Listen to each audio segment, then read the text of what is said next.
ازيكم يا جماعه، عاملين ايه؟ يا رب دايما تكونوا بخير. وحرفيا في الفيديو ده هقول لك 3 قرارات تبدا بيهم السنه الجديده. حرفيا السنه دي هتخلص وانت غير اي سنه قبلها. بس الاول اتاكد انك عامل لايك للفيديو ده ومشترك في القناه، ويلا بينا اقول لك ايه هي الثلاث قرارات دول. وحرفيا لازم تعرف ايه هم عشان قرارات مهمه قوي. اول واهم قرار ممكن تبدا بيه سنه 2026 هي انك تقرب من ربنا، لان انت اي حاجه بعد كده هتكون تحت دي. انت مثلا بتشتغل، بتتمرن، بتسعى لحاجه، محتاج توفيق ربنا في اي حاجه، في اي خطوه انت بتمشيها انت محتاج توفيق ربنا فيها. لان علاقتك بربنا لو صالحه حرفيا كل حياتك في بعد كده هتبقى كويسه جدا.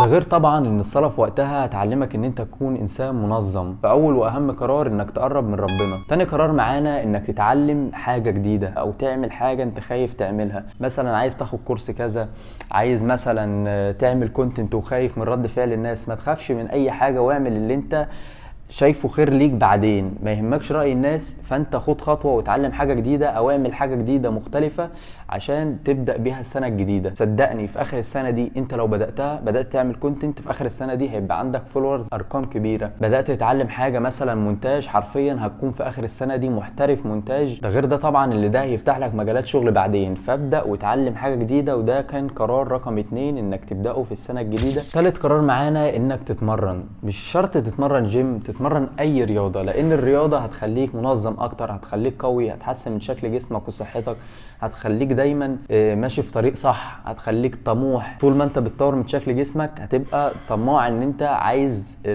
شكل جسمك يبقى احسن.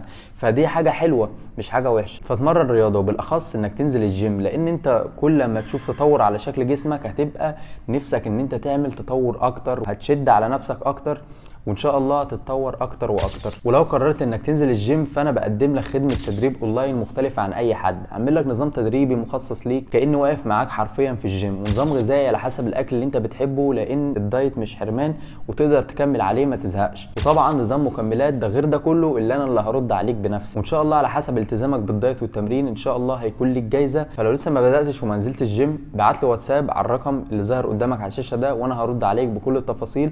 وان شاء الله تكون السنه دي اكتر سنه انت هتنجح فيها. فدول كانوا اهم 3 قرارات. اول قرار انك تقرب من ربنا، تاني قرار انك تبدا او تتعلم او تعمل حاجه جديده، تالت قرار انك تتمرن اي رياضه وبالاخص الجيم زي ما انا قلت لك ليه. ولو عجبك الفيديو ده متنساش تعمل لايك واشترك في القناه وقول لي رايك في الكومنتات، واشوفكم في فيديو جديد على قناتكم المفضله كده كده تاج. سلام.